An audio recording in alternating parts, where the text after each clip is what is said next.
உலகமே நடுங்குற அந்த மிஸ்டரி கால். புதினுக்கு போன் போட்டு கெஞ்சினாரா ட்ரம்ப். ஈரான் ஏவுகணைகள் ஒரு பக்கம் சீறி பாயுது. ஆனா அமெரிக்கா இப்போ ரகசியமா ஒரு எக்ஸிட் ரூட் தேடுது. ரஷ்ய அதிபர் புதின் ஈரானின் புதிய ரஹ்பருக்கு தன் அசைக்க முடியாத ஆதரவை தந்துட்டாரு. அடுத்த சில மணி நேரத்துல ட்ரம்ப் கிட்ட இருந்து புதினுக்கு ஒரு போன் கால் போகுது. வெறும் 10 நாள்ல ட்ரம்ப் அடிச்ச அந்தர் பல்டி தான் இப்போ ஹைலைட். முதல் நாள் ஈரான்ல ஆட்சி மாற்றம்னு கத்துன அமெரிக்கா இப்போ பேச்சுவார்த்தைக்கு தயார்னு இறங்கி வந்திருக்கு. மார்க்கோ ரூபியோவோட அறிக்கையில ஆட்சி மாற்றம்ங்கிற வார்த்தையே இல்ல.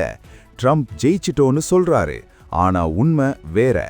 வால் ஸ்ட்ரீட் ஜேர்னல் சொல்றபடி ட்ரம்போட ஆலோசகர்களே அவரை போரை நிறுத்திட்டு எஸ்கேப் ஆகலான்னு நச்சரிக்கிறாங்களாம். ஆனா ஈரான் அசால்ட்டா நோ சமாதானம் நோ பேச்சுவார்த்தைன்னு கெத்து காட்டுது. இஸ்ரேலோட நிலைமை ரொம்ப மோசம்னு ஹீப்ரு ட்விட்டர் பக்கங்கள்ல வீடியோக்கள் சிதறி கிடக்குது. அமெரிக்காவோட ஈகோ இப்போ புதின் கால்ல விழுந்திருக்கா. இந்த போரோட முடிவு புதின் கையில தான் இருக்கு. ட்ரம்ப் புதின் உதவியை கேட்டது சரியா தப்பா கமெண்ட்ல சொல்லுங்க. இந்த வீடியோவை ஷேர் பண்ணுங்க. அடுத்த அப்டேட்டுக்கு சப்ஸ்கிரைப் பண்ணுங்க.